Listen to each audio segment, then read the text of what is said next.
It's great to have you back on Mr. Scarer. Tonight, I'm excited to share with you 8 of the most unsettling true horror stories from Alaska that have ever been recorded. In this spine-chilling episode, we'll explore the harsh wilderness of America's last frontier, where solitude can lead to fear, and the darkness conceals mysteries that civilized minds find hard to fathom. These aren't just made-up stories. Rather, they are real accounts from individuals who have been haunted by their experiences and lived to recount their nightmares. Each tale has been carefully gathered from police reports, witness statements, and first-hand experiences of those who faced true horrors in Alaska's remote areas. From the icy roads where predators lurk, targeting unsuspecting travelers, to the hidden underground tunnels beneath Anchorage where sinister truths lie, these stories will take you deep into the realm of human darkness and supernatural fright to ensure the privacy and safety of those involved. Some names, places, and specific details have been thoughtfully changed, but the essence of each frightening encounter remains unchanged. The Alaskan wilderness has a way of holding on to its secrets. Tonight, you'll understand why the locals refer to certain areas only in hushed tones. If you're new to Fear Files, don't forget to subscribe for your daily fix of real horror content that will leave you pondering what might be lurking in the shadows. Press that notification bell, for when darkness calls, Fear Files is here to respond. Now, let's dive into Alaska's most scary true stories. For the past 15 years, I've navigated the treacherous ice roads of Alaska. I'm Marcus Thompson, and I thought I had witnessed every peril these frozen highways could unleash. I've faced blizzards fierce enough to swallow a semi-truck, thin ice that whispered danger with every mile traveled, and frigid temperatures capable of claiming a life within minutes if my engine stalled. Yet, the harrowing event from last February on the Dalton Highway still leaves me wide-eyed at night, questioning if I could ever feel secure behind the wheel again. You must understand, driving these ice roads is nothing like trucking in the lower 48. Out here, solitude stretches for hundreds of miles. There's no cell service, no fellow travelers for hours, just you, your rig, and a vast, unending blanket of white that seems to contrast starkly with the loneliness creeping into your veins. Isolation can jumpstart madness if you're not careful. I've seen drivers talking to themselves, hearing imaginary voices, or perceiving things that aren't there. The lonely air morphs into a living entity that crawls into your cab, keeping you company mile after mile. That fateful February morning began like any other. I collected a load of drilling equipment in Fairbanks, destination the Prudhoe Bay oil fields. The forecast promised clear skies and temperatures around 30 degrees, ideal conditions for that time of year. I felt confident. I traversed this route so often I could do it blindfolded. It was about 60 miles north of Fairbanks when I spotted him. A figure on the roadside, thumb out, breath misting in the frigid air. Hitchhiking here often seals one's fate, yet you never leave a fellow human to succumb to the cold, no matter the risk. I've picked up stranded motorists, broken down travelers, and confused oil workers before. It's just part of the unspoken code. However, this man felt off from the moment I laid eyes on him. He looked too groomed, pristine, for someone standing in 30 degrees. I pulled my rig to a halt, puzzled. In these temperatures, anyone would be bundled in layers, their face masked with frost and their clothing dusted with ice. He stepped into my cab with a smile that didn't quite reach his eyes. "Thanks for stopping, friend. I'm Jake Peterson. My truck broke down about 20 miles back." His tone was smooth and friendly. Yet something visceral stirred unease within me. He didn't emanate the scent of someone enduring the cold. Instead, he smelled metallic. "Wrong. I'm Marcus Thompson," I replied, shifting gears. "What make of truck were you driving?" "Oh, you know how it is. We all understand what kinds of trucks the companies use and the common malfunctions." There was a pause, slightly too long, before he answered, A Ford F-250. Engine died on me. Probably a fuel line freeze up. His explanation sounded feasible, but it felt rehearsed. Our initial hours together passed with typical conversation. He claimed to work for a pipeline maintenance crew, headed to Dead Horse for a 2-week stint. He inquired about road conditions, my experience on the Dalton, standard trucker chatter. Yet, I noticed he never gazed out at the stunning landscape. Most passengers, particularly newcomers, marvel at the mountains and tundra. He, however, focused solely on me. His questions grew bolder as time passed. How many runs did I make? Did I always travel solo? Did anyone track my journeys? I mentioned the mandatory check in points where dispatch monitored commercial traffic on the Dalton. He nodded with interest, but his eyes flicked to my CB radio with a scrutinizing glint. Upon reaching mile marker 100, I sensed Jake shifting incrementally closer. Initially, it could have been described as seeking comfort. Long-haul trucks hardly allow for a roomy passenger experience. Yet, minutes passed, and he moved slightly again, shortening the gap between us, so subtly it almost went unnoticed. That's when he prodded about my family. You married, Marcus. The question disrupted my chatter about the permafrost damage affecting road conditions. Divorced, I confessed. My ex-wife moved to Seattle. She couldn't bear the isolation. I have 2 daughters who are now grown and residing in the lower 48. His follow-up queries made me uneasy. He pressed for names, occupations, and locations, all posed with the intensity of an interviewer. Anyone expecting you in Dead Horse? Family? Partner? He pushed. Just my dispatcher. I navigated, speaking of standard check in protocol. That was when his demeanor shifted. The mask of friendliness faltered momentarily, revealing a chilling reality beneath. His eyes turned completely black, not merely dilated pupils, but a void of unrelenting darkness. His smile expanded grotesquely, stretching his face unnaturally. Tell me more about this check in protocol, he commanded, his voice deepening to a haunting resonance, sounding as though multiple beings spoke in harmony. I fought to keep calm. Dispatch tracks all commercial vehicles via GPS monitoring. I report my location and status every 4 hours. I rasped out. Jake acknowledged, the crack of his neck echoing through the cab, disconcerting. And when is your next check-in? I glanced at the dashboard clock, 3:47 p.m. In about 2 hours. That's unfortunate, Jake retorted. All this time, I hadn't noticed his right hand inching toward his jacket pocket until it was too late. I was hoping we'd have more time to get acquainted. In a blur of seconds, his hand emerged, wielding a hunting knife that glimmered with the unsettling sight of dark stains embedded in the metal, deep history etched upon its blade. Here's how this goes, Marcus, he declared nonchalantly, displaying the knife skillfully. You'll pull over at the next wide spot, turn off your engine and CB radio, and then we'll have a far more interesting conversation. My mind raced through escape options. We were still miles from the nearest truck stop, no other vehicles in sight. My CB radio was my only lifeline. Yet he straddled the barrier between me and that safety net. With that knife poised, razor sharp and resting against the hands of someone clearly adept in its use, I uttered, "You've done this before." It was an observation. Jake's laughter resonated like shattering glass woven with static. Oh, Marcus, you have no idea how many lonely truckers have offered me rides over the past few months, so eager to assist, so fearful of leaving a fellow traveler to freeze on these desolate roads. What's happened to them? I queried. They served their purpose, he answered, scraping under his nails with disturbing ease, using the knife tip. Just as you will serve yours. I perceive you are not human, I stated plainly. What gave it away most? The eyes? The smile?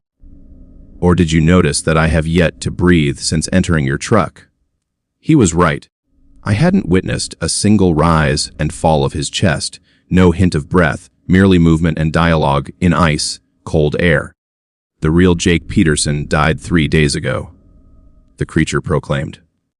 I found him broken down, just like I described, only thankful until my blade opened his throat and his memories flowed.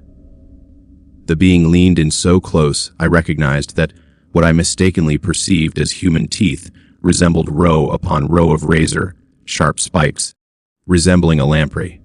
Now, I know everything he knew, from his voice and mannerisms down to his history. I wear his identity like a well-fitted coat. "What do you desire from me?" "Information," it replied. "You know this road better than anyone, the patterns and schedules, the best locations to intercept travelers. You will teach me everything, after which I'll add your knowledge to my collection." Reaching mile marker 127, I grasped the gravity of my impeding fate. There was a steep drop off to my right, occasionally used for equipment staging.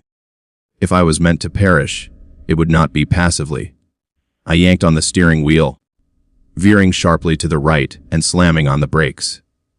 The sudden stop hurled Jake forward, his knife, hand connecting with the dashboard. I raced for my CB radio, somehow managing to grasp the microphone. "Mayday, mayday. This is Big Bear heading north on the Dalton at mile marker 127.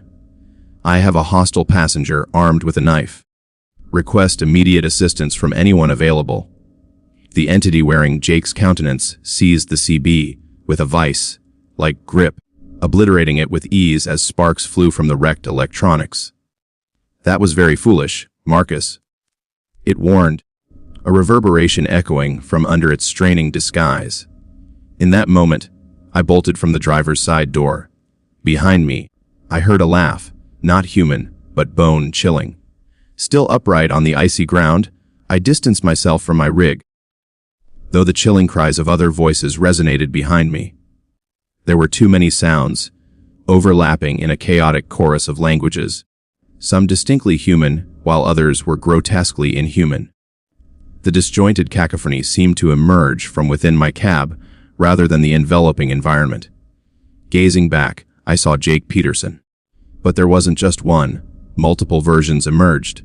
Varied ages, different outfits, distinct expressions, each casting unsettling gazes with those impenetrable black eyes. "Al, the truckers I've gathered." The original Jake's voice called from afar. "They still linger here, Marcus, still aware, still screaming. Would you care to meet them?" The figures began to shamble toward me, spectral forms shimmering like faulty television reception. Their pleas crescendoed clearly through the frozen expanse. "Help me! It has been draining my memories for months." Another cried, "Make it stop." I feel it dunning my thoughts like garments. A third voice, recognizably my own though I hadn't uttered anything, insisted, "Run, before it adds you to the collection." And I ran. I cannot recount how long I stumbled through that Arctic wasteland. The cold should have incapacitated me instantly, yet sheer adrenaline and primal terror propelled me forward. Each shadow warped into the likeness of Jake Peterson. Every sound could have been those dreadful voices yearning for my attention. Finally, as I discerned headlights approaching from a distance, I flagged down another truck on the Dalton.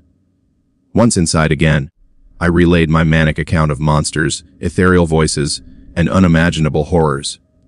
Bill Hawkins, a seasoned ice road trucker, regarded my tale with the understanding of someone accustomed to tales spun from chili-induced hallucinations. Nevertheless, upon reaching the place where my truck stood earlier, it had vanished. No imprints in the snow, no evidence of its presence. My footprints eradicated by wind, whipped snow as if nothing transpired. 3 days later, Alaska state troopers located my rig abandoned at a rest stop near Coldfoot. Though cleared of all traces, blood streaks inked the passenger seat, the same as several missing persons dating 6 months back, all truckers who vanished along the Dalton Highway. Moreover, they uncovered something alarming. Etched into the dashboard where Jake once sat were a multitude of names. Drivers lost on ice roads through Alaska, Canada, and as far back as northern Siberia for decades. At the end, freshly carved, assuredly resided my name, Marcus Thompson. I resigned from long-haul trucking that week, sold my rig, and return to Anchorage for a city maintenance post. Yet, on occasion, during late drives on local roads, my eye catches a figure on the roadside, thumb raised in the freezing air. Visages shift. It could be Jake Peterson today, or perhaps another driver from that bitter day. Despite the familiar timbre of desperation in their voice, the blackened gaze endures, perpetually hungry. I never stop anymore. No matter how consuming the plea seems, or how chilling the cold weighs down outside, I've learned the lurking danger in extending kindness. The creature masquerading as Jake Peterson is out there, perpetually stalking the ice roads, hoarding drivers and wearing their faces and memories as trophies. If you ever find yourself on those lonely stretches of frozen highway in Alaska and spot someone on the roadside appealing for help, remember my tale, keep driving. Don't look back, and pray that creature has yet to master the sound of someone you love. What I'm about to share was stumbled upon by sheer accident, and I can only wish that it had remained hidden forever. My name is Samantha Walsh, and I've spent 8 years working for the Anchorage Municipal Utilities Department. I thought I had seen it all beneath the city: damaged water mains, neglected storm drains, abandoned subway tunnels from projects that never saw completion. However, nothing I encountered prepared me for the shocking discovery beneath 4th Avenue last spring. It all began with a routine water main break on a Tuesday in March, a typical emergency that city workers face numerous times a year. Business owners were complaining about low water pressure, and our monitoring system indicated a drop in pressure across the downtown grid. Following standard protocol, we were set to locate the breach, excavate, repair, and restore service, a job that generally takes no longer than 4 hours. My supervisor, David Kim, and I utilized ground-penetrating radar to pinpoint the location of the damaged pipe. But our equipment began displaying unusual readings. Instead of solid soil and utility infrastructure, the radar indicated a vast void directly beneath the street. According to city records, the site should only have comprised packed earth and gravel. David suspected a malfunction, yet when we brought a second radar unit, it echoed the same findings: a hollow space roughly 12 feet beneath the surface, extending about 30 feet in all directions. It was too significant to be a natural sinkhole, and too uniform to be a random byproduct of construction. I speculated it might be an old basement filled in during downtown redevelopment. But David shook his head as he studied the readouts. The city archives, dating back to 1920, had no record of a basement or sublevel in that spot. We should have escalated the find to the city planning department, filed a report, and waited for the appropriate authorities to investigate. However, having worked alongside David for 3 years, we had built a reputation for tackling issues head-on rather than shuffling bureaucratic actions. That fateful decision would haunt us indefinitely. We chose to investigate ourselves. With a core drill borrowed from the street maintenance department, we broke through the asphalt, penetrating roughly 18 inches of road surface and gravel base. Whatever lay beneath was indeed hollow. David lowered a fiber optic inspection camera into the hole, and we huddled around the monitor, eager for what secrets it might unveil. Initially, all we saw was darkness, but as the camera traveled, we glimpsed rough stone walls, clearly hand-carved, marred by crude tool marks and stained with a dark substance that could either be water damage or something more sinister. "This looks ancient," David murmured, adjusting the camera's angle, while I responded, "Really ancient." As we navigated the camera through the space, it became evident we were staring into a network of tunnels. Not a single chamber, but interconnected passages stretching far beyond what we had estimated. The tunnels were about 6 feet high and 4 feet wide, just enough space for a person to move comfortably. The walls bore signs of deliberate construction, featuring support beams likely crafted from old growth timber. "Someone built this?" I mused, stating the obvious. But the questions of who and when hovered in the air. David was intently scrutinizing the monitor. Look at those tool marks. These weren't made with modern equipment. This is artisan stonework, probably decades old. We traced the primary tunnel for about 50 feet before the camera revealed something that forced us both to draw back from the screen. The passage opened into a larger chamber where the walls were adorned with markings, deliberate patterns resembling writing or tally marks. "We need to get down there," David insisted, and I could hear a mix of excitement and fear in his tone. Neglecting every safety guideline we'd learned, we made the reckless decision to widen the access hole and descend into the tunnel system. David brought along a portable generator and floodlights while I gathered ropes, safety gear, and a digital camera to document our findings. We informed our crew that we were taking an extended lunch and would return to conclude the repair work. Descending into the tunnels felt like a journey back in time. The temperature noticeably dropped as we made our way down, thick with a musty odor reminiscent of old basements, mingled with something organic and unsettling. Our floodlights illuminated details overlooked by the inspection camera. Walls not merely carved from stone, but coated with a layer of what appeared to be dried mud or clay. Amidst that coating were unwelcome additions, human hair, woven into grotesque patterns like bizarre decorations.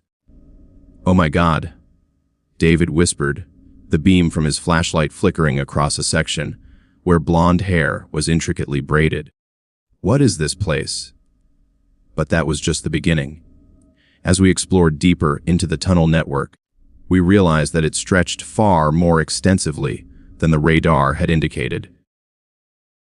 The main passage branched off into dozens of narrower tunnels, some just wide enough to crawl through, while others opened into chambers of varying sizes, all maintaining the same disturbing style: hand-carved stone walls littered with the clay-like substance and decorated with human hair in complex designs.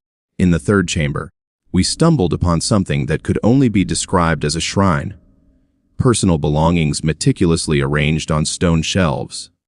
Wallets, jewelry, photographs, children's toys, articles of clothing, all displayed with unnerving precision, akin to a museum presentation. Each item was placed with intent, many labeled in handwriting that offered details about the items and their original owners. Sarah Morrison, age 34, gone since June 15, 1987, her wedding ring recovered from the shoreline. Tommy Fletcher, age 8, last seen at Earthquake Park on August 2, 1993, his favorite toy truck found in his family's car. Jennifer Walsh, age 19, missing from the University of Alaska Anchorage campus since October 10, 2001, contents of her purse cataloged and preserved. David and I stood in that chamber for several minutes, taking in the haunting labels and grappling with the reality of our surroundings. These weren't random collections of lost items, they were trophies, painstakingly preserved mementos taken from individuals who had vanished over decades. "One need to contact the police," I barely whispered, my voice trembling. "Not yet," David replied, his hands shaking as he continued photographing the displays. "We have to document everything first. If this is evidence of ongoing crimes, we can't risk contaminating the scene." We moved to the next chamber, which revealed an overwhelming sight: thousands of photographs, maybe even more, blanketing every surface of the walls. Black and white images, color prints, Polaroids, and digital snapshots of missing persons from Anchorage and surrounding areas, stretching back to the 1940s. The photos were arranged chronologically, crafting a disturbing timeline of disappearances spanning over 70 years. But these weren't the types of images you'd find on missing person flyers or in local newspapers. Instead, they were candid shots captured without the subject's awareness. People returning to their cars, leaving work, shopping at grocery stores, playing with their children in the park. Someone had been stalking these individuals, meticulously documenting their daily lives before they vanished. At the center of the photo wall hung a large mirror, surrounded by images that were graphically defaced with red ink. The eyes had been scratched out, and phrases scrawled across the faces in what appeared to be dried blood. Mine, taken, collected, preserved. David meticulously continued taking photos. Yet I noticed beads of sweat forming on his forehead despite the chill in the tunnels. Samantha, he asked without tearing his focus from the camera. How long do you think it took to amass this many photographs? I dreaded considering it, yet the numbers were undeniable. If someone had painstakingly taken multiple surveillance shots of each victim across countless individuals over the decades, we faced a reality of tens of thousands of hours dedicated to this stalking behavior. This was no mere opportunistic act. It was the work of an individual who had devoted their entire life to hunting humans. We discovered 7 more chambers, each featuring various unsettling displays. One room showcased clothing draped on wooden mannequins, resembling a macabre runway featuring the last outfits worn by the missing. Another chamber appeared to serve as a workshop, equipped with tools for preserving organic materials, chemical baths, drying racks, containers filled with substances I dared not identify. The most haunting chamber we delved into, however, was the deepest one. Gone were the uniform shelves. Instead lay a large table crafted seemingly from human bones fused with some sort of resin or cement. Upon the table sat an open journal bound in leather, disturbingly warm to the touch. David began reading aloud from its pages, revealing meticulous handwriting. Subject 347, Jennifer Walsh, age 19, vanished on October 10, 2001. Surveillance period 14 months. Documented encounters 47. Resistance level during extraction moderate. Processing completed on October 15, 2001. Hair preserved for wall decoration project. Bones incorporated into furniture construction. Remaining materials disposed of through standard protocols. The entries went on for hundreds of pages, dating back to 1947, with each missing individual assigned a number. Each page contained detailed accounts of surveillance times, abduction methods, and what the author called processing procedures. Consistency throughout the handwriting implied that one individual had committed to maintaining these records over 5 decades. Yet the most chilling discovery lingered in the back of the journal, where recent entries were still being added, the last dated just 2 weeks before our unearthing. Subject 923, Amanda Foster, age 26. Surveillance initiated on March 3, 2023. Works as a barista at a downtown coffee shop on 5th Avenue. Lives alone in an apartment complex on Northern Lights Boulevard. Behavioral patterns suggest optimal extraction opportunity during evening commute via bus route 15. Target acquisition scheduled for March 25, 2023. David and I exchanged horrified glances. March 25th was in just 3 days. One must leave now, I implored, grabbing David's arm. We need to alert the police and warn Amanda Foster. But as we turned to flee the chamber, a chilling sound froze our blood. Footsteps emerged from the main tunnel, slow and deliberate, echoing with the confidence of someone deeply familiar with the passageways. Someone who perhaps considered the tunnels home and was returning to find uninvited guests, exploring their carefully curated collection. David swiftly extinguished our lights, plunging us into complete darkness. We stood frozen, scarcely daring to breathe as the footsteps drew closer. From the tunnel entrance, we could see a faint glow approaching, a light source held by someone meticulously moving from chamber to chamber, inspecting their exhibits. The footsteps halted just outside our chamber. A voice emerged from the darkness, calm and casual, resembling someone welcoming old acquaintances. I know you're in there. I can smell your fear. It's been quite some time since anyone discovered my collection. I thought the old tunnels had been forgotten. The lantern light crept nearer, revealing an elderly man in his 70s, donned in a stained apron, his clothes hinting at a bygone fashion. His friendly countenance masked eyes that gleamed in the lantern glow, like some cornered animal. I am Professor Harold Vance, curator of this collection since 1947, and given your equipment, I presume you are city employees. You've done a remarkable job documenting my life's work. Cowered against the chamber's wall, we understood there was no escape. The professor blocked the sole exit, with no knowledge of other possible escape routes. Please, don't be afraid, he continued as he moved closer. I'm always pleased to meet those who value preservation. You see, I've dedicated my life to collecting the stories of those who would otherwise fade from memory. Every disappearance leaves a mystery, one I solve by keeping their tales alive within my collection. The lantern's light finally shone into the chamber, illuminating the makeshift table and surrounding items. Now, I assume you have questions about my work. Most do before they find themselves becoming part of the collection. Shall we start with a tour? That's when David made his move. He lunged for the lantern, knocking it to the floor where it shattered and extinguished. In the abrupt darkness, I heard the frantic sound of feet scrambling along the tunnel.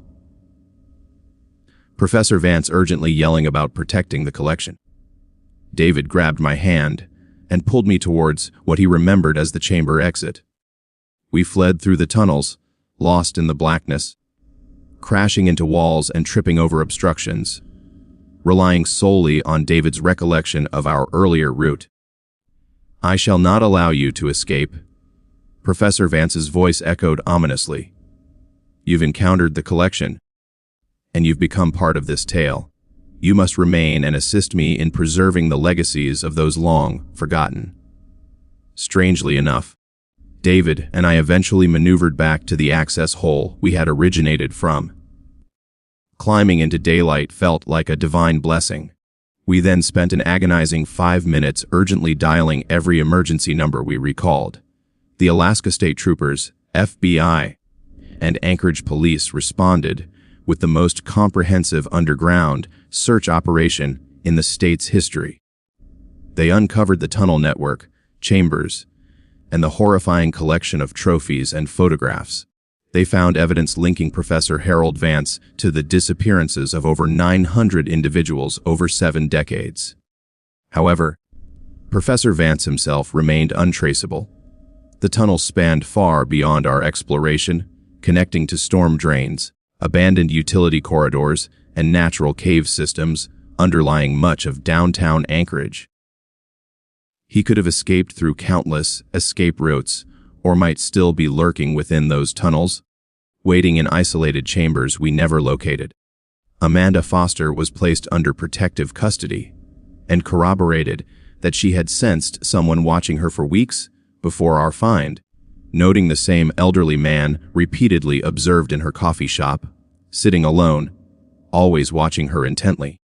The investigation concluded that Professor Harold Vance operated as a serial killer for over 70 years, potentially marking him as the most prolific predator in American history. Noted in the media as the Collector. Yet we who heard his voice in the tunnels recognized him as something beyond a mere killer. A curator of human horrors, an archivist of dread who transformed disappearance and death into a form of art. I resigned from the utilities department the following month and relocated to Seattle. David transferred to another department and refuses to discuss our horrifying discovery. Yet occasionally, when night falls, I find myself scrutinizing missing person cases beyond our city, looking for signs that Professor Vance might have shifted his collection's location.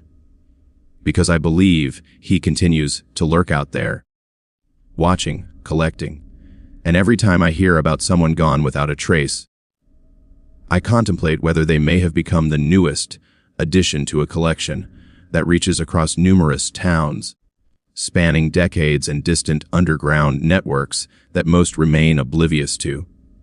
The next time you walk alone through downtown Anchorage, remember, beneath you exists another world of tunnels and chambers, where the forgotten are enshrined eternally. Somewhere within that darkness, Professor Harold Vance still oversees his collection, forever waiting for the next narrative to enrich his underground museum of the benumbed. I'd love to share a story from my college friend, Tyler Rodriguez. He used to lead hunting trips around Tuletna before he decided to leave Alaska for good. Both of us were environmental science majors at the University of Alaska Anchorage, and Tyler was truly in his element in the wilderness. He had an incredible knack for tracking animals in the snow, navigating by the stars, and surviving harsh conditions that would challenge most people. That's what makes the experience he went through so chilling. If someone with his skills barely made it out alive, what chance do the rest of us have? Tyler began guiding hunting adventures at just 19 years old, working with a small company called Northern Wilderness Adventures. He enjoyed decent pay and loved being immersed in the backcountry for weeks. He focused on elk and caribou hunts, taking well-off tourists from the lower 48 into some of Alaska's most secluded areas. These weren't your average weekend warriors. They were serious outdoorsmen, willing to pay top dollar for an authentic wilderness experience. The incident that shifted everything took place during a week-long elk hunt in November 2019, when Tyler was guiding a group of 4 hunters from Texas. This group consisted of seasoned hunters in their 40s and 50s who had been hunting together for years. The team included Bobby Martinez, the leader who owned a construction company in Dallas, Frank Wilson, a retired oil executive from Houston, Dave Chen, a surgeon from San Antonio, and Jim Patterson, who ran a chain of sporting goods stores in East Texas. These guys had hunted elk in places like Colorado, Montana, and Wyoming. They came well equipped, fit, and confident that they could tackle whatever challenges Alaska presented. Tyler should have paid closer attention to the warning signs. The first clue was Bobby Martinez's fixation on survival scenarios. During the pre-hunt briefing, while the other clients asked typical questions about shot placement and trophy scoring, Bobby kept steering the conversation toward worst-case scenarios. What if someone got hurt and couldn't be evacuated? How long could they survive with their food supplies? Had Tyler faced tough choices to stay alive? Bobby even joked, "You ever hear about the Donner Party?" making Tyler uneasy. The other hunters laughed it off, but Tyler noticed they seemed a bit anxious about Bobby's comments. Later, Frank Wilson pulled Tyler aside and shared that Bobby had been going on about cannibalism and survival stories for months leading up to the trip. He claimed it was just Bobby's way to get pumped for the hunt, but Frank's tone suggested he was trying to reassure himself as much as Tyler.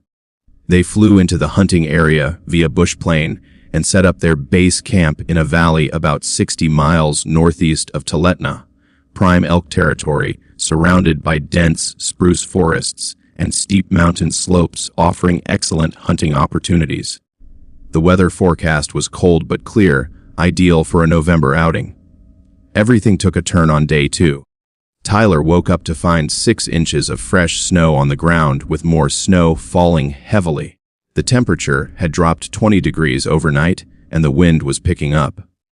By noon, they faced a full-blown blizzard that no weather service had predicted.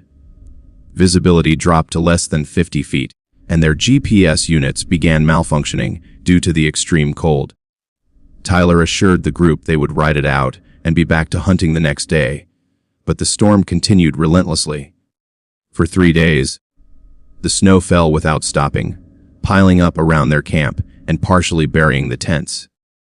The temperature remained below -20, and the wind howled incessantly.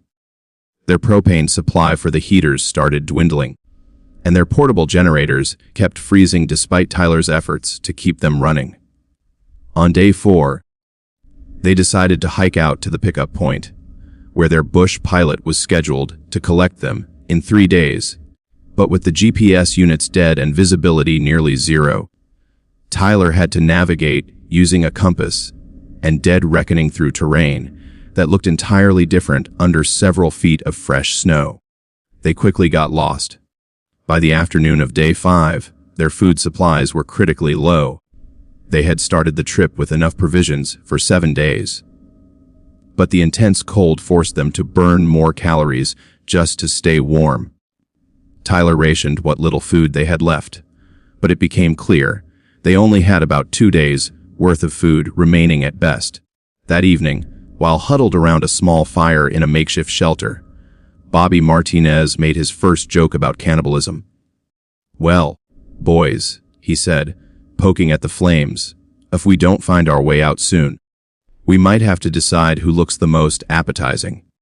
Although he was grinning, his eyes had a strange glint that made Tyler uneasy.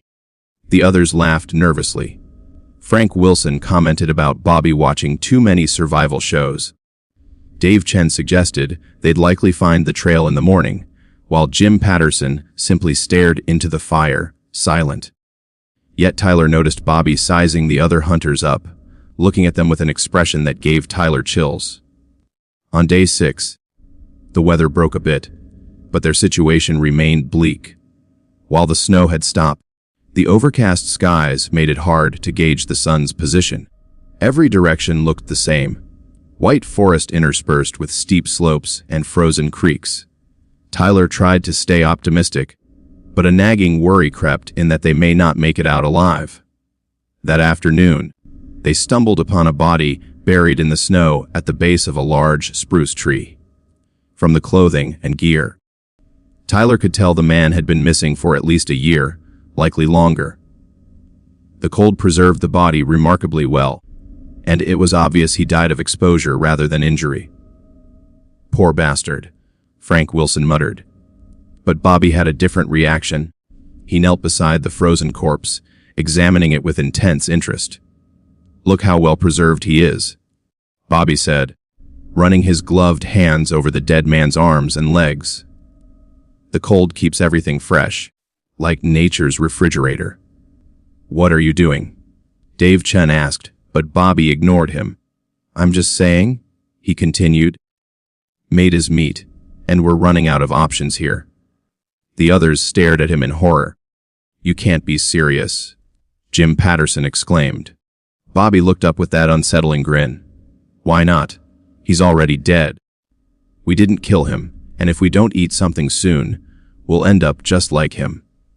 Tyler jumped in to defuse the situation. "We still have a day's worth of food left, and now that the weather has cleared, I'm confident we can find our way out tomorrow." But Bobby wasn't listening. He had pulled out his skinning knife, testing its edge against his thumb. "Frank, you're a businessman. Dave, you're a surgeon. You both understand cost-benefit analysis. What's more important, social taboos or survival?" "Put the knife away, Bobby," Frank urged, his voice trembling. It was then that Tyler realized that Bobby Martinez had been planning this from the start. The survival questions during the briefing, the remarks about the Donner Party, how he packed extra knives and butchering tools that weren't standard for an elk hunt. Bobby hadn't come to Alaska to hunt animals, he came to hunt people. "The thing is," Bobby continued, still kneeling beside the frozen body, "I've been pondering this for a while. What human meat might taste like, whether the stories about it being sweet are true. And here we are, with the perfect opportunity." He looked at Tyler and the others with cold eyes, asking them whether they would help him or join the corpse on the menu. That's when Tyler noticed the gun. Bobby had pulled a pistol from inside his jacket, a compact .40 caliber that he held with apparent ease. The other hunters raised their hands instinctively, but Tyler was calculating their distances and angles. They were in a small clearing with the frozen body at the center, and Bobby was about 10 feet away, covering all 4 of them. "Now here's how this is going to work," Bobby said, his tone steady, as if he had planned this carefully. "Tyler, you're going to use your expertise to help me field dress our friend here. Dave, as the surgeon, you'll assist with the more delicate cuts. Frank and Jim, you'll gather firewood for cooking." "You're insane," Dave Chen whispered. Bobby laughed, and the sound echoed off the snow, covered trees like shattering glass. Insane. No, I'm being practical. I'm a survivor. And survival means making hard choices that civilized people can't face. He gestured toward the frozen corpse with his gun barrel. Start with the arms and legs. Those have the most usable meat. We'll save the torso for later, if needed. Tyler glanced at the other hunters, witnessing their own horror reflected in their faces. Frank Wilson was quietly crying. Jim Patterson had gone pale as the snow surrounding them, and Dave Chen stared at the gun, pondering whether he could rush Bobby before being shot. But Tyler was focused on something else. He recalled the stories his grandfather shared about traditional Alaskan survival techniques and how the cold could be weaponized if you knew how to use it. Okay, Tyler finally said, forcing calmness into his voice. You're right about one thing. We need to eat something soon, or we're all going to die out here. Bobby smiled and nodded, pleased. No, you're thinking like a survivor. Tyler knelt beside the frozen body, pulling out his own skinning knife. But there's something you should know about bodies frozen for this long. What's that? Bobby asked, moving in closer. Tyler looked up at him and grinned. They explode when you stab them. He thrust his knife deep into the corpse's abdomen, releasing the gases that had built up inside with a sound like a gunshot. Bobby jumped back, startled, and Tyler seized the opportunity to throw a handful of snow into Bobby's face.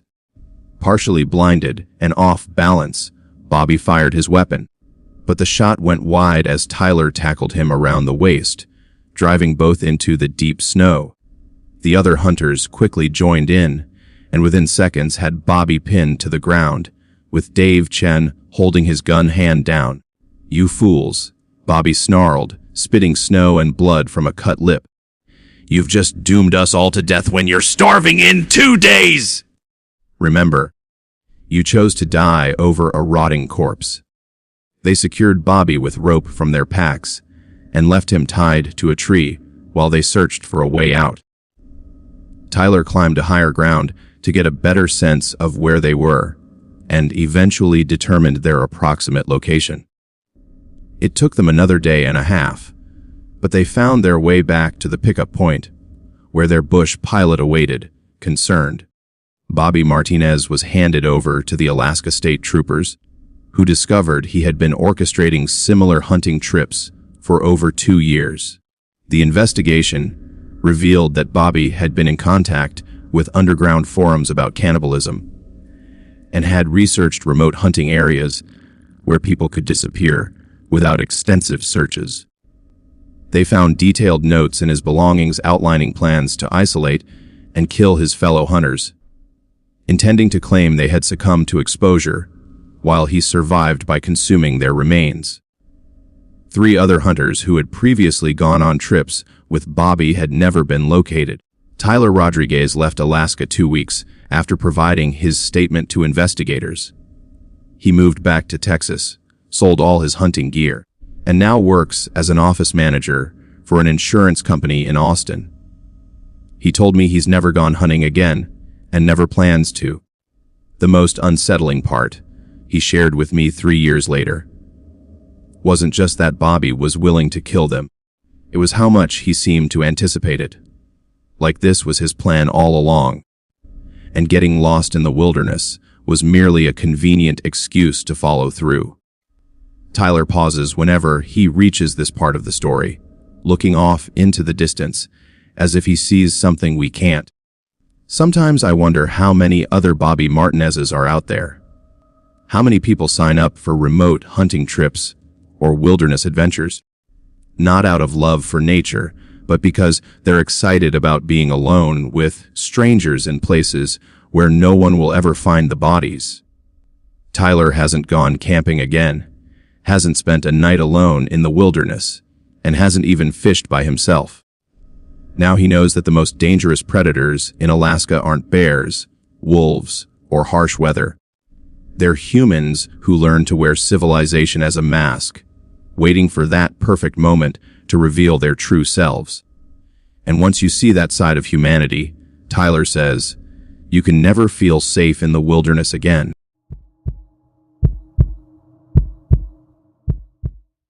Growing up, I often heard tales about an old woman who lived deep in the forest near Valdez.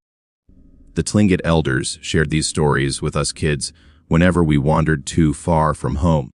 They said she'd been living there since before the 1964 earthquake, maybe even longer, feeding on anyone who got lost in her territory. My name is Daniel Clearwater, and my grandmother always told me that this woman wasn't quite human anymore. She claimed that years of isolation and whatever dark rituals she practiced had turned her into something entirely different. The narratives were consistent across various families and across generations. An old white woman living alone in a cabin that could only be found if she wanted it to be.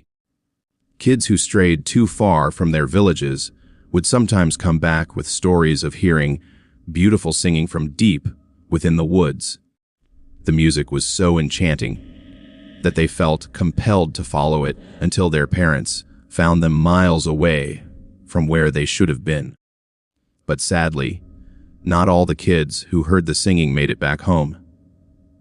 My grandmother would sit with me during those long winter nights, recounting tales of the dozens of children who had disappeared over the years, all in that same stretch of forest between Valdez and the Copper River. Search parties would often find no trace, no footprints, no torn clothing, no signs of a struggle. It was as if they simply stepped off the earth into another realm. "She calls to them," my grandmother would whisper, her weathered hand gently stroking my hair as the wind rattled the windows. The forest witch knows just how to make her voice sound like whatever a person most craves to hear. To a lonely child, she sounds like a loving mother. To a lost hiker, she sounds like a rescue team calling out to them. But once you follow that voice into her territory, you're hers forever. I didn't believe any of it back then. By the time I hit my teenage years, I had chalked up the stories of the forest, which as folklore meant to keep kids out of trouble in the wild. Alaska has plenty of real dangers: bears, harsh weather, getting lost in a vast wilderness that can go on for miles without a hint of civilization.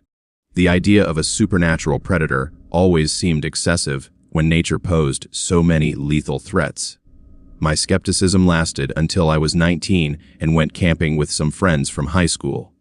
It was late June, and we had planned a 3-day hiking trip in the Chugach Mountains east of Valdez. Nothing too ambitious, just a chance for 5 friends to soak in the wilderness before moving on to college or work. Our group included my best friend Marcus Thompson, who aimed to be a long-haul trucker, and Trevor Jenkins, known for his adventurous spirit. We set up our base camp in a valley about 8 miles from the nearest road, following a well-worn trail frequented by day hikers and weekend adventurers. The area was scenic, but not particularly remote by Alaska standards. We could still spot the occasional plane overhead and knew there were other campers a few miles away. On our second day, while exploring a creek system that led into the valley's main river, we stumbled across something that wasn't on any of our maps. Hidden among a thicket of old-growth spruce trees, nearly concealed by underbrush and fallen logs, was a small cabin. It looked like it had been built decades ago. The structure was modest, maybe 12 by 16 feet, made from hand-hewn logs sealed with mud and moss. The roof was of corrugated metal, rusty and the color of dried blood, while the lone window was covered with what appeared to be animal hides, stretched across a wooden frame. Hanging from the eaves were dozens of bones strung together like wind chimes, creating a soft clicking sound in the breeze. "Holy shit," Trevor whispered, pulling out his phone to snap some pictures. "This is like something out of a horror movie." The rest of us felt uneasy about the cabin, sensing something inherently wrong. The atmosphere felt heavier, as if the usual forest sounds had been muted. No birds were chirping nearby, no insects buzzing, and even the creek flowed more quietly near the structure. "We should get out of here," I suggested, but Trevor was already moving toward the door.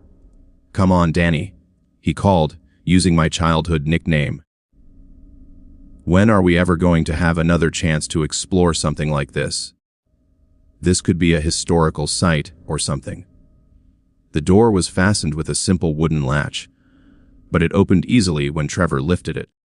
The cabin's interior was dim, lit only by the filtered light from the hide-covered window. As our eyes adjusted, we stumbled upon unsettling details that made us all step back. The walls were draped with animal pelts, but not in the neat way a hunter would arrange them. Instead, they formed twisted patterns, creating disturbing faces when viewed from different angles, expressions of pain or terror. In the center stood a stone fire pit surrounded by wooden chairs carved from driftwood. But the most chilling feature was a collection of personal items on shelves along the back wall. Watches, jewelry, eyeglasses, children's toys, and articles of clothing.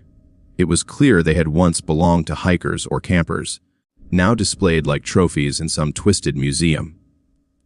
"This is definitely not good," Marcus said, backing toward the door. "We need to tell someone about this." Just then, we heard the singing. It began as a low hum, almost drowned out by the clicking of the bone wind chimes. But as we stood frozen in the cabin's doorway, the melody sharpened into something more distinct. A lullaby, like a mother singing to soothe a frightened child. The voice was female, elderly, with a slight accent I couldn't pin down. It was hauntingly beautiful, and I felt an intense urge to find its source, which seemed to be calling us from deeper in the forest beyond the cabin. Trevor shared the same response. His eyes glazed over as he walked toward the sound. "That's beautiful," he said, his voice distant. "Someone's calling for help. We should go check it out." But Marcus grabbed his arm, pulling him back. "That's not someone who needs help," he warned. "That's exactly what Danny's grandmother told us about. The forest witch who lures people in and makes them disappear." The singing grew louder, more insistent. The melody morphed, becoming less like a lullaby and more like a siren's call. Rich harmonies that seemed to bypass rational thought, tapping into something primal within us. I found myself stepping closer to the sound, despite every instinct screaming at me to get away. Then we saw her, a figure emerging from the trees about 50 yards away from the cabin, moving with the slow, deliberate gait of someone very old. At first glance, she fit the descriptions from the stories. An elderly white woman, dressed in clothes that might have been stylish decades ago. Her long white hair was braided, with what looked like tiny bones and feathers. Her skin was deeply tanned, lined with wrinkles that told of years spent outdoors. But as she approached, the details grew more unsettling. Her eyes were completely white, void of pupils or irises, as if covered by cataracts. Yet she moved with a confidence suggesting she could see perfectly well. Mouth open in song, I noticed her teeth had been sharpened to points, creating a smile that was both beautiful and terrifying. Most disturbing was her movement. She glided rather than walked, making no sound on the forest floor, despite the thick layer of leaves and branches. "Welcome to my home, children," she said when she was close enough to talk, her lips still moving in rhythm with her wordless song. "I've been so lonely out here. It's been ages since anyone came to visit me." Trevor seemed entranced, nodding and smiling like he was reuniting with a beloved relative. "We found your cabin," he said. "It's really interesting. Have you lived here long?" The old woman chuckled, a sound reminiscent of breaking glass mixed with wind chimes. "My dear boy, I've been here since before your grandparents were born. I've seen so many visitors over the years. Some stay for dinner, and some stay forever." That's when I noticed the bones hanging from her clothing weren't animal bones. They were too small, far too delicate, bearing the unmistakable shapes of human fingers and teeth, her trophies from previous visitors. I urgently grabbed Trevor's arm. "One need to leave right now," but the old woman kept singing, and Trevor seemed oblivious to my warning. His gaze was fixated on her, his expression becoming more vacant by the second. Marcus and I exchanged panicked glances, realizing our friend was under some kind of supernatural spell. "Do not be afraid," the woman said, directing her words toward us while continuing to sing to Trevor. "I know you've heard stories about me. Your people weave such wonderful tales about the old woman in the forest, but I'm not what they claim I am." She stepped closer, and I caught her scent. It wasn't the smell of a person who lived in the wild. Instead, it was far worse, like decay, like meat left too long in the sun, like death wrapped in human skin. "I am much, much older than they imagine," she continued. "I was here when the first ships came from Russia, when your ancestors crossed the land bridge from Asia. I've been feeding on the lost and lonely for longer than your language has even words to express." Her white eyes locked onto mine, and although they seemed blind, I felt as if she could see directly into my soul. "Your grandmother was a wise woman, Daniel Clearwater. She knew the old stories, the true ones. She taught you to fear me, and that fear might be your only salvation today." The fact that she knew my name and my grandmother sent ice through my veins. We had never crossed paths with her before, had never even been in this part of the forest. Still, she spoke of my family with the familiarity of someone who'd been watching us for years. "But your friend Trevor has such a beautiful spirit," she said, reaching out to caress his cheek with fingers too long and too pale. "So young, so full of life. He will make a wonderful addition to my collection." That snapped me back to reality. I shook Trevor, trying to jar him out of his trance. "Trevor, we have to go. This isn't a person, it's something else." For a moment, his eyes cleared, and confusion washed over his face. "What? Where are we? Why does everything feel so strange?" The old woman hissed in displeasure, and her enchanting voice morphed into a sound akin to wind through broken glass. "You cannot take him from me," she snarled. "Has heard my song. He's mine now." As she lunged toward Trevor with movements too quick and predatory for a human. Her nails had transformed into claws, and her teeth were now distinct, sharpened to a snarl. But Marcus and I were already yanking Trevor away, dragging him back toward the trail leading to our campsite. "Run!" I shouted, and all three of us bolted through the woods as fast as we could. Behind us, the old woman's voice escalated into a furious shriek that echoed off the mountains. Worse than her anger was the sound of her pursuit. She was right behind us, moving faster than anyone should be able to in dense underbrush. We ran for what felt like hours, crashing through brush, leaping over logs, stumbling down steep slopes, all in a desperate attempt to reach safety.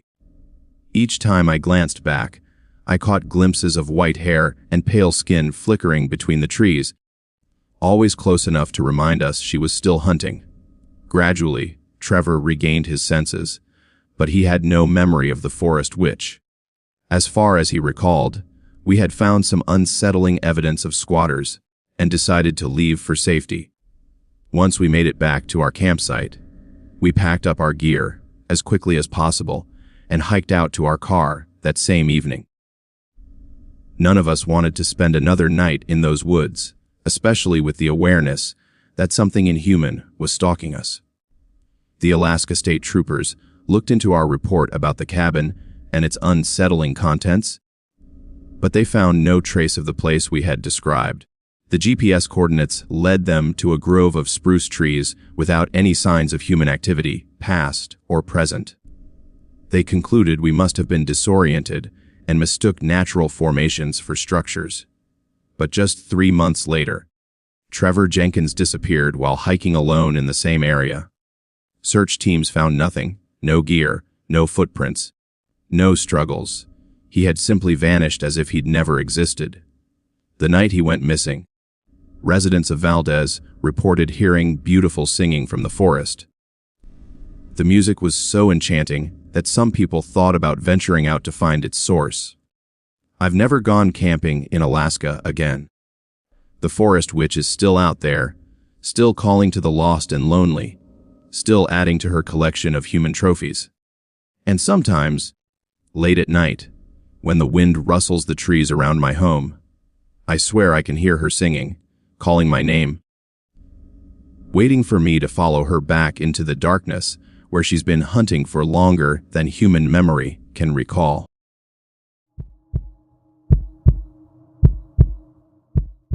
My brother-in-law, Dr. Michael Harrison, shared this story with me.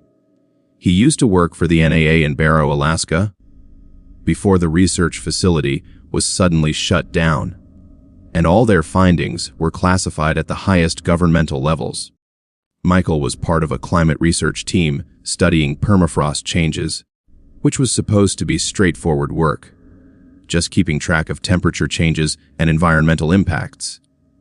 But in March 2021, they stumbled upon something that threw everything we thought we knew about what lies beneath the frozen ground into disarray.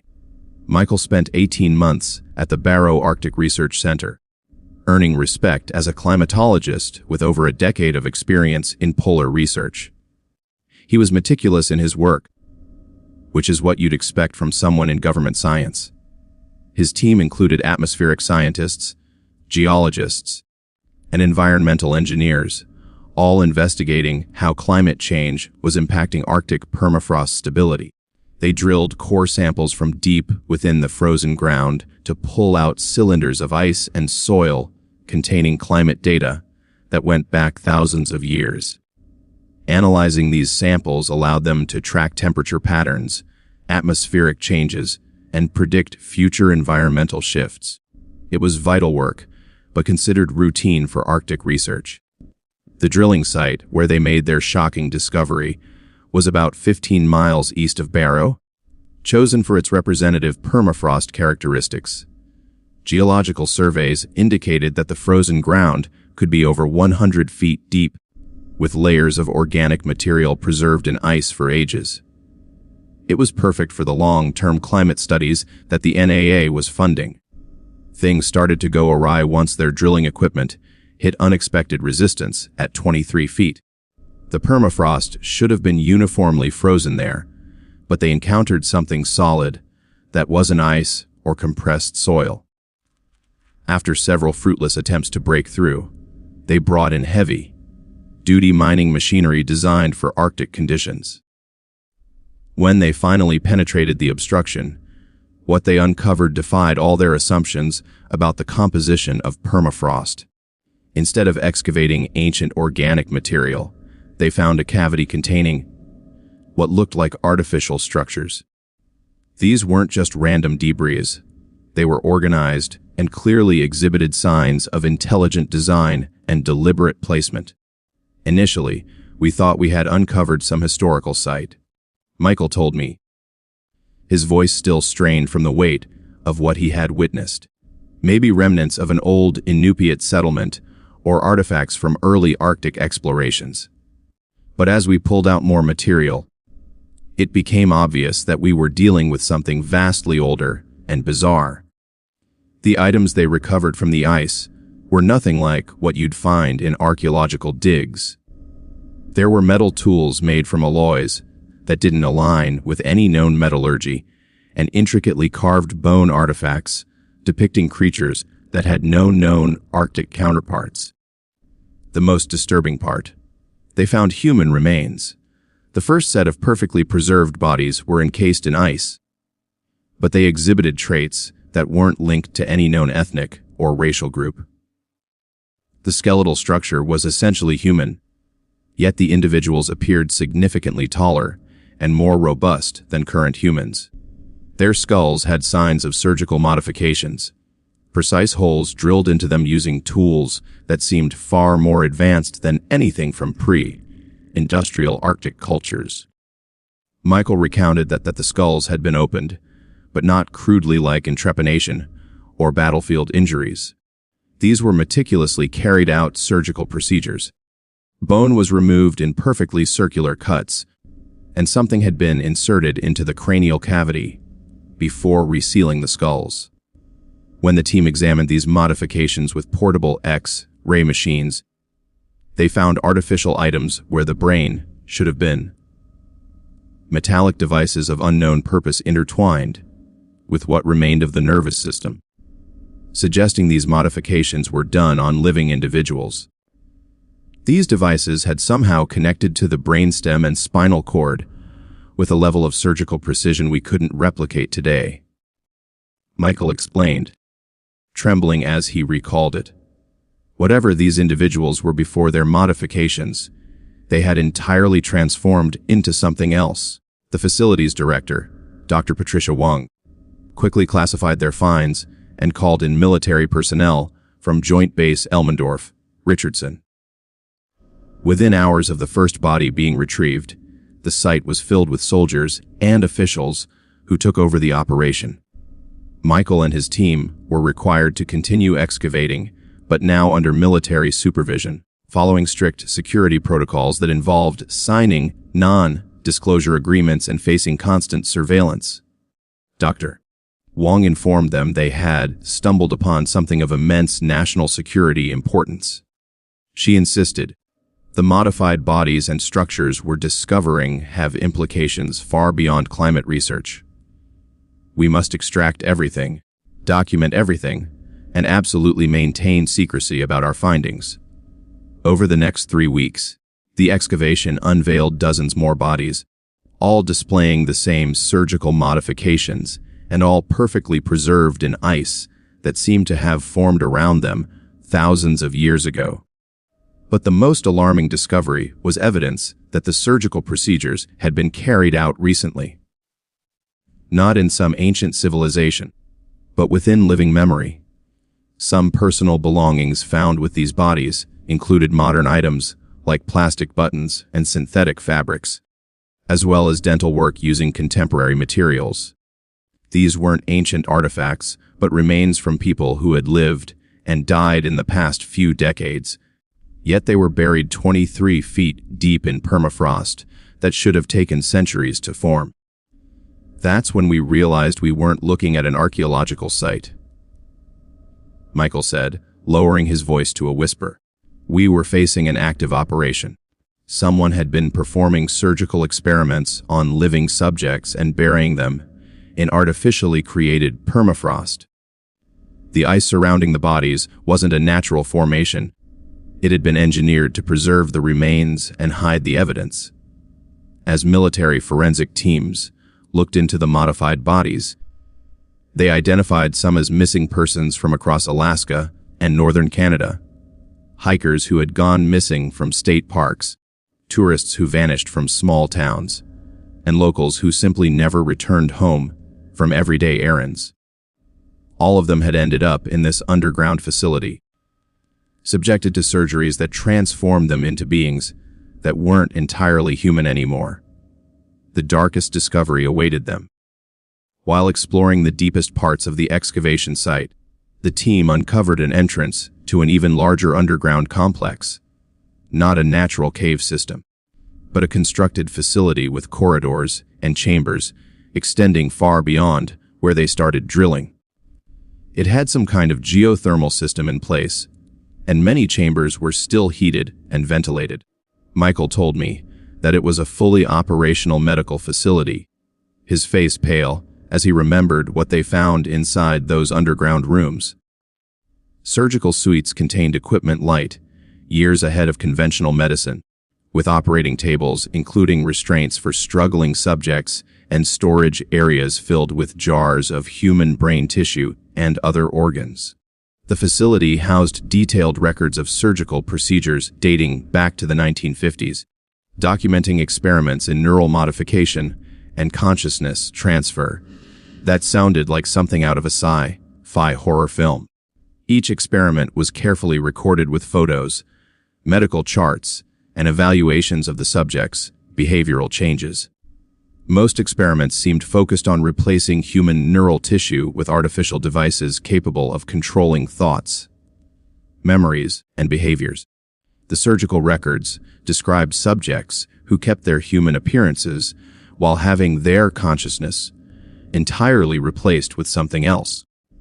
The documents referred to these modified individuals as units rather than people, indicating they were seen as manufactured products instead of human beings. Michael told me he read from documents he'd secretly taken before the facility was closed.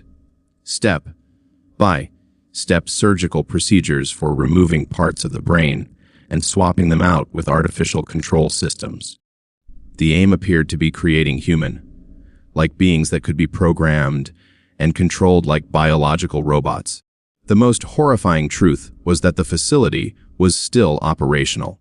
Recent surgical records indicated procedures had been performed within the past few months on victims reported missing from Barrow and other communities in northern Alaska.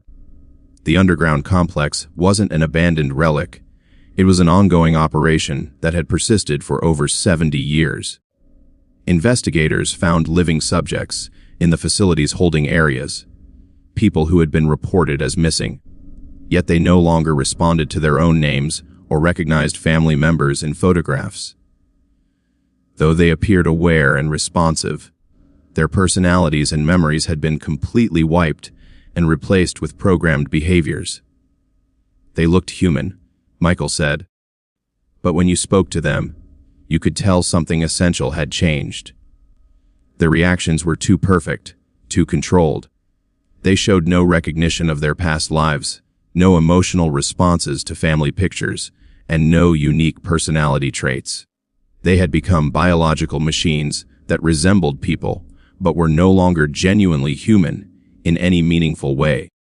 The investigation uncovered that the facility was run by a mix of government agencies and private companies conducting illegal human experiments under the guise of Arctic research programs. The remote location and harsh climate provided the ideal cover for operations requiring total secrecy and minimal chance of exposure. Dr. Patricia Wong was arrested, along with several other facility administrators, but the broader network funding and directing the experiments remained largely hidden. The underground complex was sealed, all research materials classified, and the surviving victims transferred to secure medical facilities, where they remain under government oversight.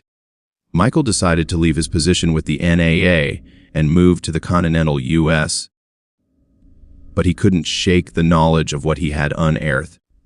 The neural modification procedures documented at Barrow revealed technology that was decades ahead of what was publicly known, hinting that the experiments had succeeded in ways that raised terrifying questions about human autonomy and identity.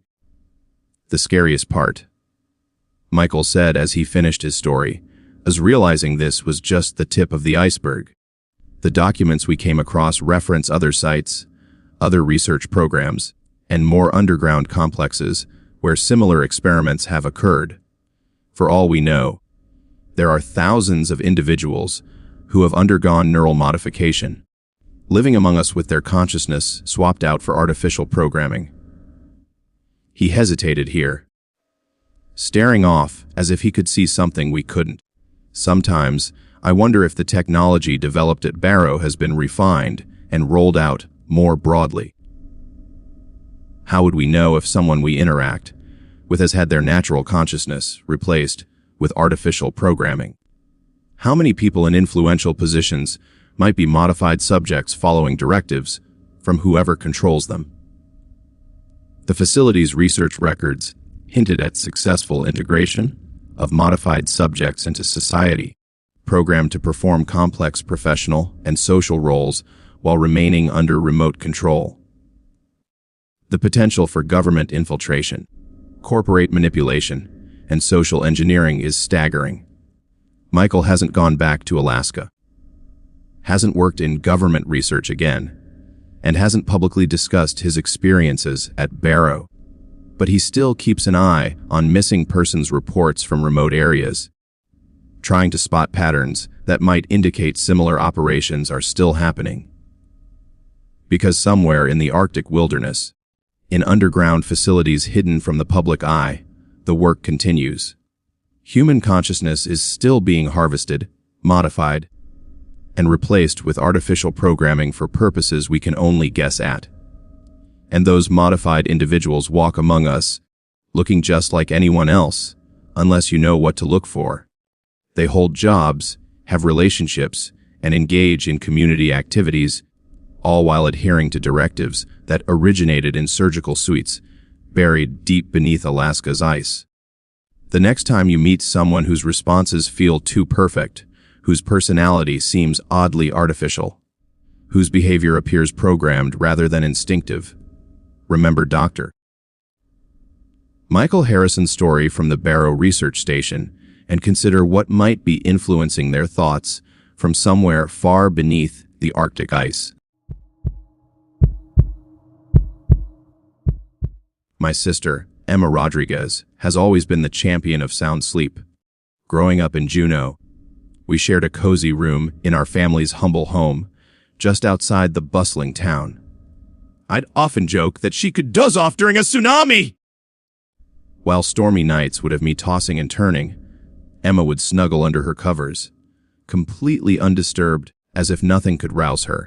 Thus, it became a cause for concern when she turned 16 and began sleepwalking, a behavior entirely new to her. The first occurrence was one October night in 2018, awakened by the soft creaking of our bedroom door around 3 a.m.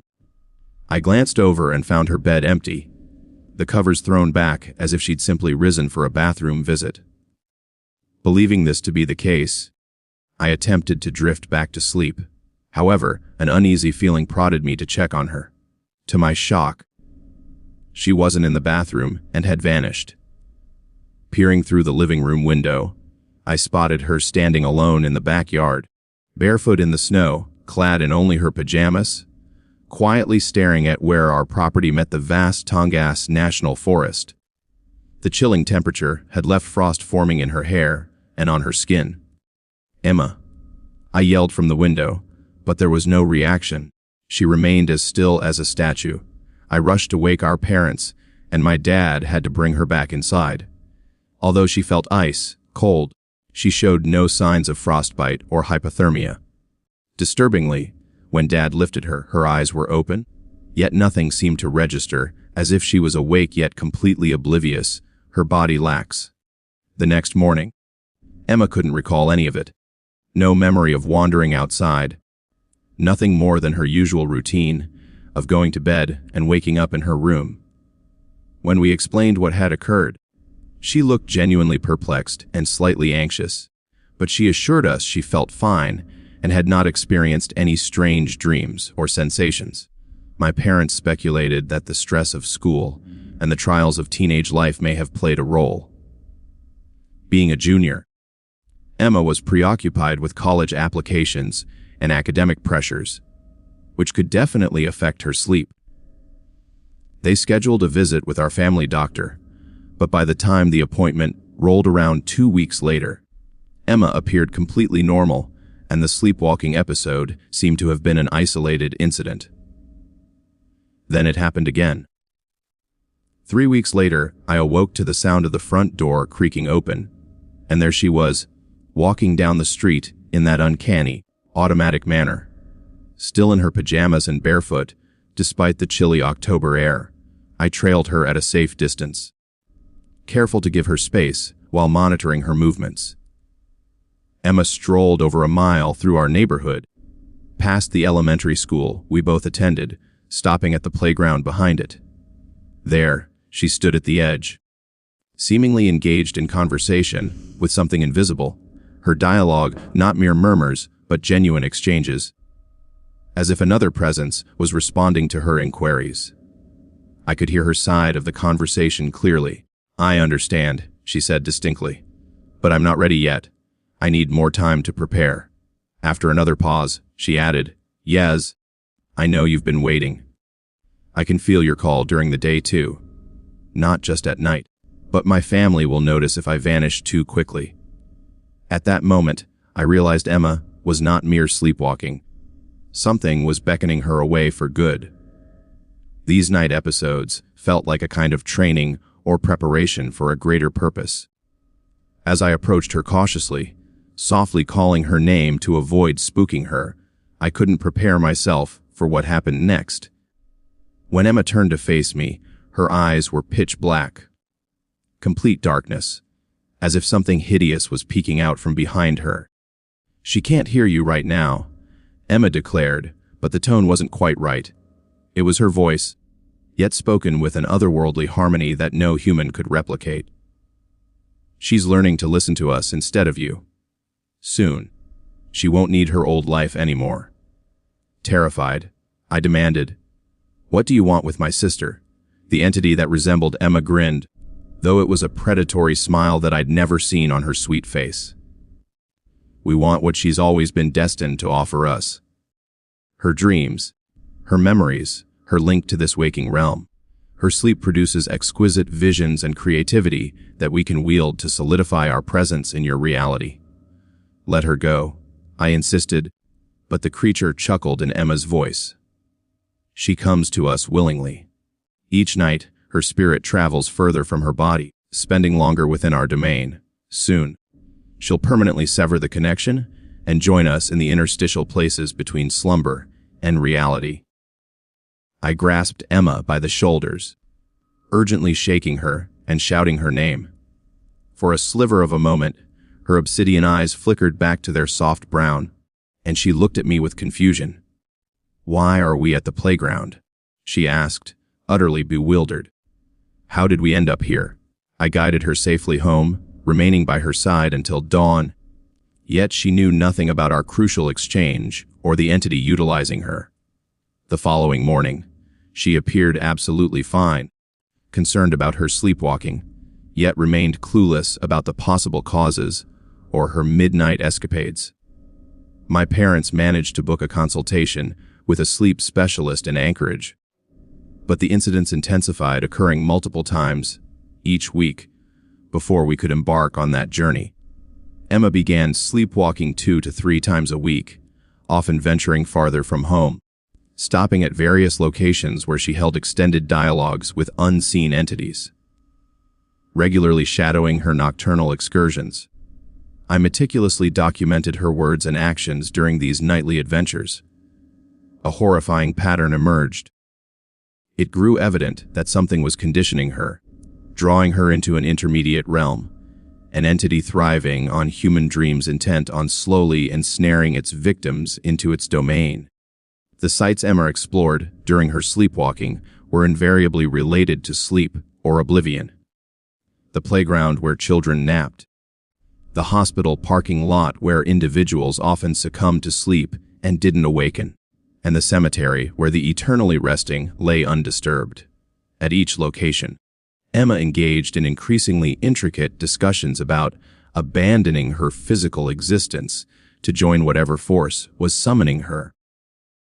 The presence conveyed a vision of eternal dreaming, an enchanting release from the bonds of earthly reality, as well as a community of dream travelers that embarked before her. "So many of us exist now?" Emma declared one evening, standing by Evergreen Cemetery at 2 a.m. "People from across Alaska have come to adjust to life in the realm of dreams. We share visions, memories, and experiences. It's like a collective consciousness spanning time and space." The voice emerging through Emma's expression was always hers, but infused with strange undertones, resonating as if numerous beings were simultaneously using the same vocal cords. "You'll retain your essence while merging with something infinitely greater. Every dream you've ever imagined and all your creative energy will be safeguarded and magnified among us." Most haunting was noting Emma display signs of this influence even while awake. She would often drift into thought during conversations, her eyes going pitch black before returning to her natural hue.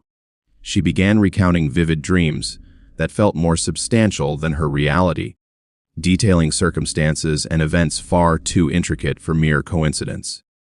"I consistently daydream about this place," she confided one afternoon, sketching phenomenal structures reminiscent of a lost era. "It's a city constructed entirely from crystallized dreams, a sanctuary for everyone who has succumbed to sleep indefinitely. The buildings arise from solidified ideas, with streets tufted in compressed memories." Her drawings showcased astonishing detail, revealing an artistic flair she never possessed prior. Each structure radiated an incomprehensible geometry, skewed perspectives yearning to be looked at, but bewilderingly shifting as one tilted their sight. Sometimes, I sense I'm more awake when I'm asleep than in true life. She elaborated, shading a building woven from strands of luminous light. The dream city feels more genuine than Juneau, more enduring than our home, family, or anything tangible. That was when I realized Emma's sleepwalking was no mere practice for her eventual exodus. It marked the slow culmination of her consciousness transition. Her essence was gradually migrating from wakefulness into the realm that had long called her. Each night, parts of her personality, memories, and identity irrevocably seeped into the dream city, leaving behind an increasingly vacant body that merely resembled my sister. The climactic episode transpired on a Friday night in February. Emma slipped out around midnight, but I was vigilant. Weeks of slumbering on the living room couch had primed me to watch over her movements, gearing up for what I presumed to be her final venture into sleepwalking. She traversed farther this time than ever before, escaping our neighborhood and heading into the encircling mountains of Juneau. I followed her through residential blocks, past industrial landscapes, finally emphasizing hiking trails, plunging into Tongass National Forest. Temperatures dipped below zero, yet Emma never seemed to relish discomfort, donning only pajamas and remaining barefoot. After walking for over 2 hours, we stopped at a clearing where the moonlight cast challenging shadow patterns on the snow. These shadows were deliberate, synchronizing with features belonging to her sketches. Encircled stood other figures, similarly garbed in pajamas and nightgowns, catatonic yet with eyes flickering back the moonlight almost ferally. "Welcome home, Emma," exclaimed one, and I recognized Sarah Patterson, a girl reported missing from Juneau 3 years prior. "We've been waiting for you to finalize your transition." Emma approached the gathering joyously, as though reuniting with long-lost kin. "I knew this night would arrive," she replied. "I could feel myself inching closer to joining you forever. The dream city awaits." Another figure, a middle-aged man whose visitation I recalled from news reports merely 6 months earlier, remarked, "Your space has been made ready. Your place in our circle is secured.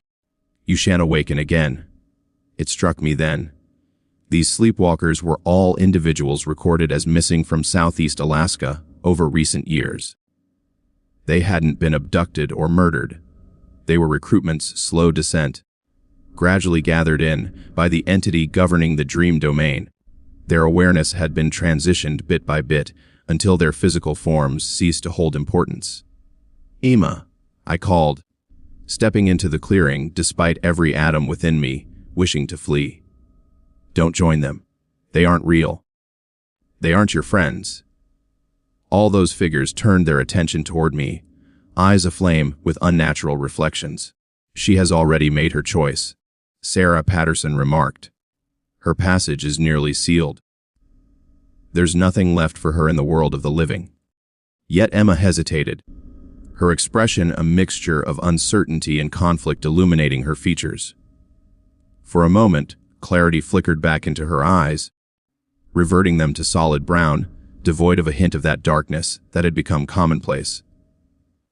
"I don't want to abandon you," she asserted, her voice returning to its rightful timbre after all this time. "But they're captivating, and the dream city feels unfathomably fascinating compared to my real life. There is indescribable freedom in being anyone, creating anything I desire there. Please," I pleaded, extending a hand toward her. "Come home with me.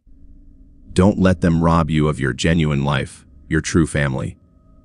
Emma oscillated between me and the assembly of sleepwalkers, tugged between her past and the realm extending its alluring grip. "I'm so exhausted of reality," she eventually confessed. "Everything in this world is straining, complicated, and stressful. Inside the dream city, all is harmonious, evocative, and breathtaking. But it's merely an illusion," I insisted. "Simply a trap designed to strangle your spirit. What if what's true is not worse, Emma countered, saying, "What if the illusion is far more gratifying than truth?" That query lingers like a specter from that fateful night, for I couldn't procure a solid rebuttal. How can one contest a desire for dreams when those dreams encapsulate all one could wish for?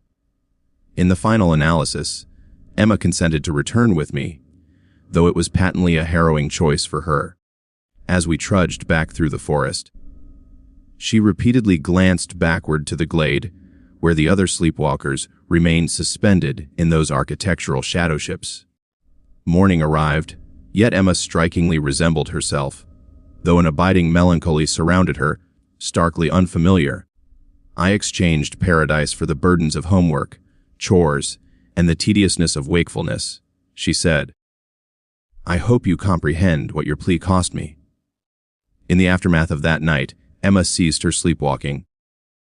Though she never fully regained her former self, she moved through life as if yearning for a place just beyond her grasp.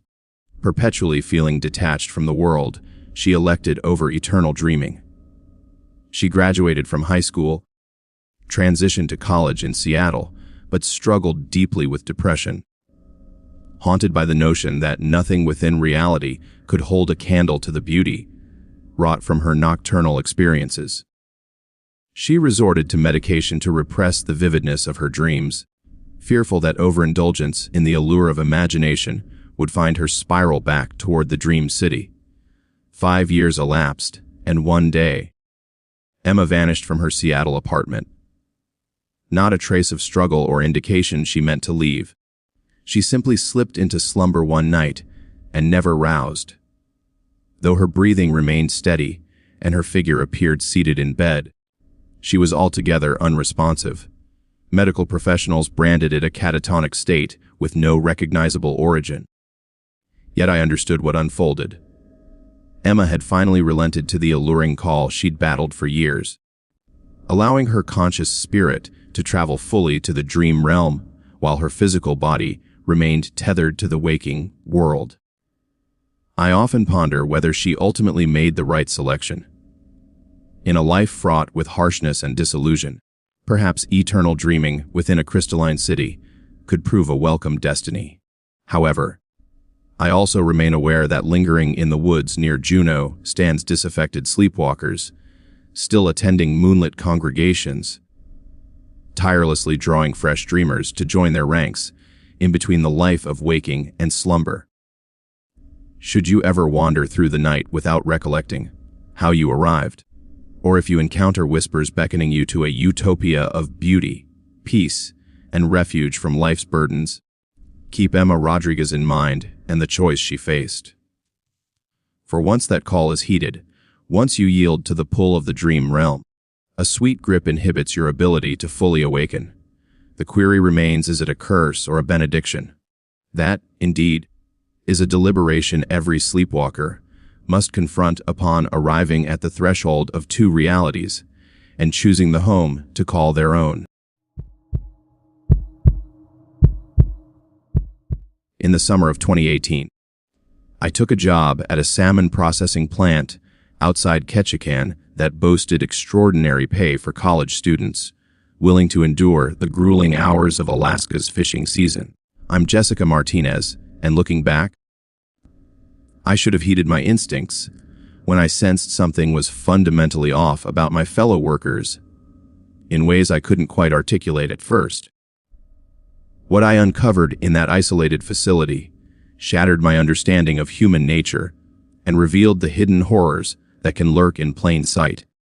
The job advertisement appeared on my university's employment board in April, offering summer positions at Northern Pacific Seafood Processing with wages nearly double those of other seasonal jobs. The listing noted that workers would be isolated for the duration of the salmon season, residing on site in company dormitories and working around the clock rotating shifts. For someone drowning in student loans and eager to earn enough for my final year of college, the isolation felt like a minor sacrifice for financial security. Nestled about 20 miles south of Ketchikan, accessible only via a winding gravel road through dense temperate rainforest, The facility comprised several large industrial buildings connected by sheltered walkways, employee dormitories for around 50 workers, and a 24/7 cafeteria catering to various shift schedules. The entire site was fenced in with chain, link topped by razor wire, a precaution, the hiring manager explained, to deter theft and ensure food safety. During my orientation, I met Frank Thompson, the facility supervisor, a middle-aged man with graying hair and chilling blue eyes who discussed salmon processing with an unnerving detachment, as though he were discussing a widget rather than living animals. He elaborated on the two distinct shifts: day workers processing standard commercial catches and night workers handling specialty orders for upscale restaurants and international markets. He emphasized that mixing shifts disrupted productivity and unearthed complications. The daytime crew consisted of around 25 workers, mostly college students and seasonal workers from the Pacific Northwest. We were placed in the newer dormitory, where we ate in the main cafeteria during regular hours. The work mirrored my expectations: hard, repetitive, messy, yet simple enough to develop a rhythm and power through the physical demands. However, I quickly observed strange quirks in the facility's routine. The night shift workers dwelled in a separate dorm, connected to the processing floor by an underground tunnel. I never saw them arriving or leaving and never encountered them during meals or in common areas. Their presence was eerily absent. Their cars remained perpetually parked, as if they never departed. When I inquired about this anomaly during my second week, Frank explained that the night shift preferred to maintain rigid sleep schedules and social routines that minimized contact with the outside. They are highly specialized workers, he asserted. They require very specific living and working conditions to ensure the high quality our premium clients expect. It's best for everyone if we respect their need for separation. But the deeper I delved into the facility's workings, the more pressing questions cropped up that Frank's vagueness could not satisfy. The night shift processed a staggering quantity of fish that seemed impossible for just 25 workers, using standard equipment, and trucks arrived after dark carrying loads far exceeding what the commercial fleet could deliver. Most disturbingly, the sour odor that permeated the ventilation during the early morning hours alarmingly resembled decaying meat left to fester in the summer heat. By my third week, sleep evaded me, a mixture of physical fatigue and growing anxiety about the work environment pressing down on me. Around 2:00 a.m., restless, I resolved to investigate the complex and catch a glimpse of the night shift's operations. While the underground tunnel connecting the dormitory to the processing floor was secured with keycard access, I had noted that emergency exit doors could be opened from the inside without triggering alarms. Carefully maneuvering through service corridors familiar from my work shifts, I avoided security cameras to reach the processing floor. It was devoid of the expected industrious sounds of machinery, conveyor belts, and workers. Instead, I was greeted by an unsettling harmony, an organized choir performing with hauntingly beautiful precision, their songs echoing Latin or an ancient tongue, far too graceful for a seafood processing plant. Peering through a maintenance door from an elevated catwalk, I witnessed a sight that obliterated my preconceived notions of the night workers' duties. They weren't processing salmon at all. They were handling something altogether different. It bore a resemblance to fish in size and weight, yet appeared unmistakably alien. The shapes on the conveyor belts were too angular, moving with an almost balletic rhythm, as though a well-rehearsed routine guided their actions, haunting in its organic grace. And it was their appearance that began to haunt me. Even from 30 feet, the workers didn't appear wholly human. Their limbs were elongated, joints bending in unsettling angles, with their skin glowing under the stark lighting. As I stood captivated and terrified, one of them fixed its gaze on me, and when our eyes met, it smiled, revealing rows of menacing needle-like teeth offending the very concept of humanity. A long finger rose to its lips, urging silence. Instantly, I recoiled, retreating through the corridors pulsating with fear, convinced my heartbeat would betray my hiding. Yet, in the distance, I heard soft footfalls following. Not human boots, but claws scraping across concrete floors, pricking my every nerve. The next morning, Frank approached me during lunch with an unsettling congeniality. "I heard you had trouble sleeping last night," he said, easing into a seat across from me. "Some of the night shift workers spotted you wandering the facility during their hours." I couldn't sleep. Thought a walk might do me good. I responded, trying to sound composed. The facility can be disorienting at night, especially for newcomers. It would be unfortunate to wander into regions not meant for day shift personnel.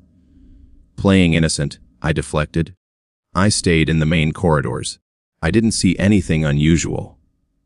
"I'm glad to hear that." Frank's tone was deceptively casual.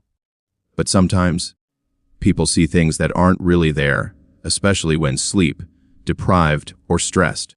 This isolation can warp one's perception." He leaned closer, sending chills through me, with his breath carrying an all too familiar rotten odor. "If you see anything strange, best to chalk it up to an overactive imagination born from exhaustion. After all, we've had previous employees develop elaborate delusions about our operations.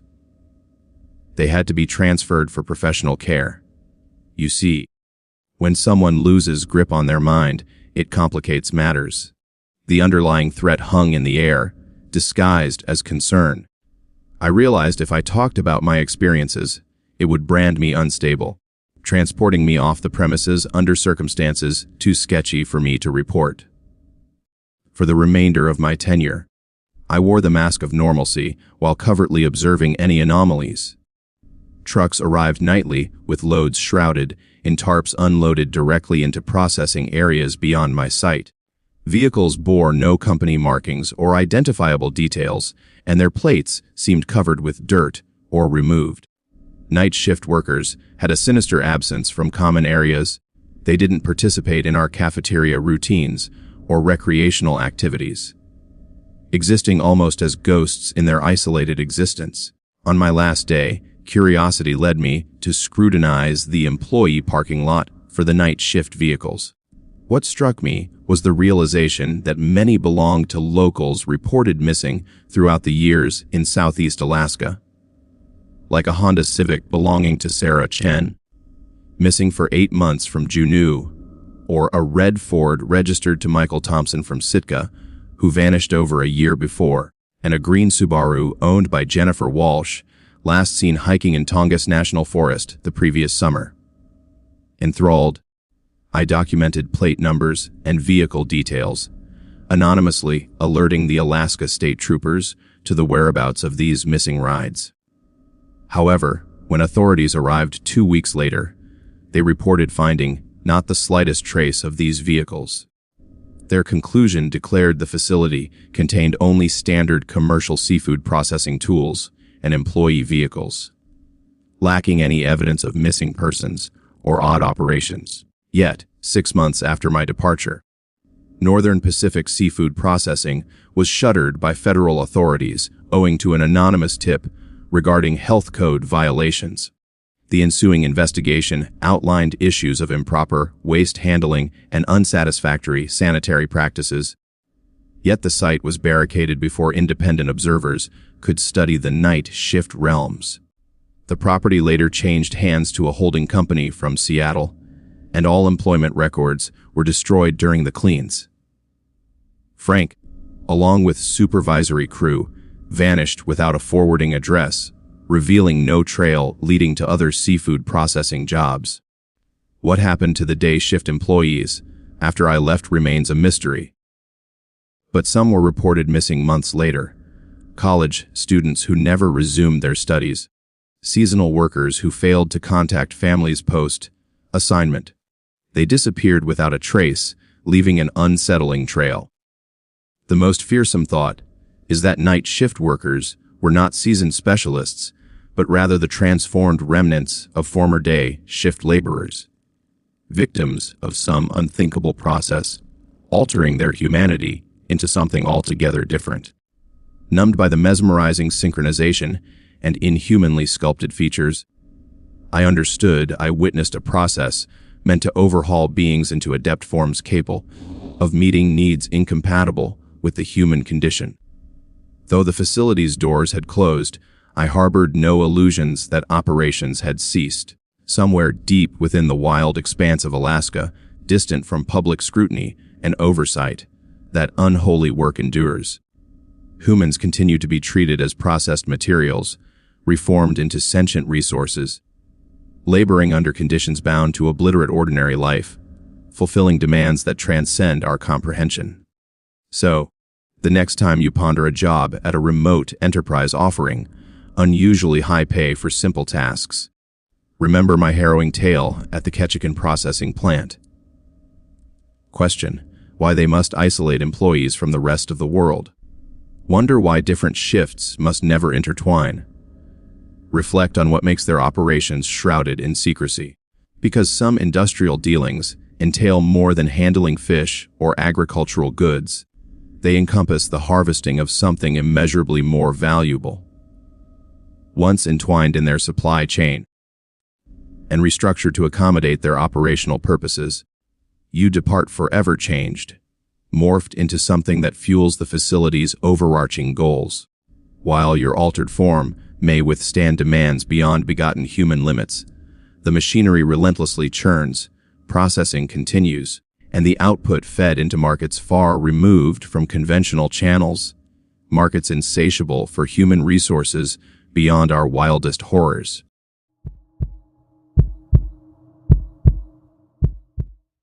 In 2020, we relocated to Gnome for my husband's position with the Norton Sound Mining Company. My name is Rebecca Patterson, and what unfolded on that secluded Alaskan beach is a memory that will haunt me for life. Many wonder why we chose to stay in Alaska after that dreadful incident. The reality is, some experiences reshape you so deeply that escaping them feels futile. The horror lingers, following you wherever you might flee. So why not confront it where it all began? Gnome has always been a remote outpost, clinging to the edge of the Bering Sea, like a small enclave at the world's end. The long winters see the population plummet to under 3,000, creating an overwhelming sense of isolation for newcomers from the lower 48. Yet, Craig was passionate about his work with the mining operation, and our children, Emma and Luke, surprisingly adapted to the challenging environment far better than I anticipated. One of the few pastimes families enjoyed in Nome was beachcombing along the shore, where the Bering Sea would cast intriguing treasures upon the strand. From driftwood sculpted by relentless waves to rare stones and marine artifacts, our Sundays became a cherished tradition of exploration. During low tide, we ventured to parts of the beach not visible during high tide, with Emma, then 8, and Luke, 6, approaching their quest with the lively enthusiasm only children can muster. Every piece of sea glass felt like a treasure. Every peculiar shell was a wonder waiting to be examined in depth. They would spend hours collecting their finds, transforming their bedroom shelves into little museums of oceanic wonders. Our crucial discovery took place about 3 miles east of Nome, a stretch of shoreline accessible solely by four-wheel drive during low tide. This particular area was rarely traversed by tourists, and even local residents dared not navigate its rocky terrain filled with tide pools and sharp outcroppings. But that isolation was precisely what we appreciated. On a fateful Sunday in June, the tide unusually receded due to lunar cycles and atmospheric pressures, unveiling sections of the beach we'd never before trodden. Luke was the first to spot unusually white sticks scattered across a 50-foot stretch of sand. He dashed over to Craig and me in excitement, exclaiming, "Dad, look at these fascinating bones! They're everywhere!" The ease in his voice should have sent alarms ringing.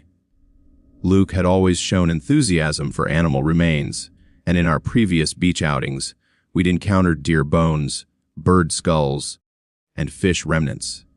Expecting to find the remains of a seal or whale, Craig and I followed him to the site. What awaited us was beyond comprehension. Scattered across the beach lay human bones, dozens of them, exhibited in intentional patterns, not merely random deposits. Femurs, rib cages, and skulls arranged in geometric shapes reminiscent of ritualistic symbols. Some of the remains bore fragments of clothing, hinting that these bones had been deposited here over an extended time. Craig knelt silently to inspect the grisly discovery closer, his face draining of color as the grim reality sank in. These were not ancient remains but rather fresh and weathered. Evidence of something disturbingly calculated. It felt as if a disconcerting art installation had been left in our path. "Rebecca," Craig's voice trembled as he spoke. "Take the kids back to the truck and call the police. Keep them away from this site." But I was too late. The horror had already seeped into Emma's and Luke's senses. As I ushered them away, Emma pointed at an unsettling sight partially buried near the tidal line, a child-sized skeleton, posed in a sitting position, draped in the decaying remnants of a pink dress. "Mommy," she asked innocently, "why is that little girl sleeping on the beach?" I swept both children into my arms, battling nausea as the implications of our find crystallized. Someone had maliciously used that peaceful beach as a graveyard, not chaotically but with chilling reverence. The Alaska State Troopers responded quickly, joined by FBI teams and forensic experts from Anchorage. Their meticulous investigation uncovered far more than we had ever imagined. The bone field stretched further than initially thought, concealing remains at various depths of sand. Some bones had rested there for years, while others were lamentably new. In total, 23 individuals were identified, from ages 7 to 65, all reported missing across Alaska and Western Canada over the previous decade. This list included hikers vanishing from state parks, tourists who had inexplicably disappeared from small towns, and locals running routine errands without returning home. However, the true horror lay not in the sheer number of victims or the eerie location, but in the evidence of systematic ritual behavior carried out over time. The remains weren't simply discarded, they appeared meticulously cleaned and arranged, suggesting a curator's touch. Someone had regularly maintained their gruesome installation, selectively adding newly discovered remains to their collection, as if preserving history. The FBI determined that the killer was mapping the tidal patterns, aligning their visitations to the most opportune moments dictated by lunar cycles. Evidence of extensive knowledge of the area and a chilling level of meticulous planning. As investigators probed deeper, they discovered a cache of personal items buried near where the bones had been displayed, including wallets, jewelry, and photographs encased in waterproof containers. These items had been cataloged with obsessive precision, including handwritten notes deciphering when and where each victim was acquired. The chilling penmanship reflected the meticulous observance of a trained scientist or medical professional.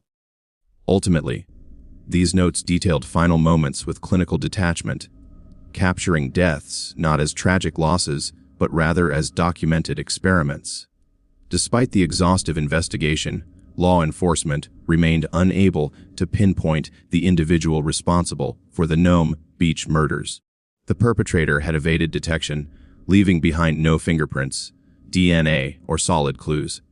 3 months after the fact, a park ranger discovered fresh tire tracks leading to our beach. Somebody had reaccessed the overall scene post-investigation, removing items cataloged during forensics. The harrowing knowledge that there was an active killer monitoring their morbid site turned our lives upside down. We installed security cameras, altered our routines, and swore off exploring secluded areas solo. Yet, the grip of paranoia loomed, knowing this meticulous murderer remained part of our community. Emma began experiencing nightmares, awaking nightly in tears about children needing help reaching home.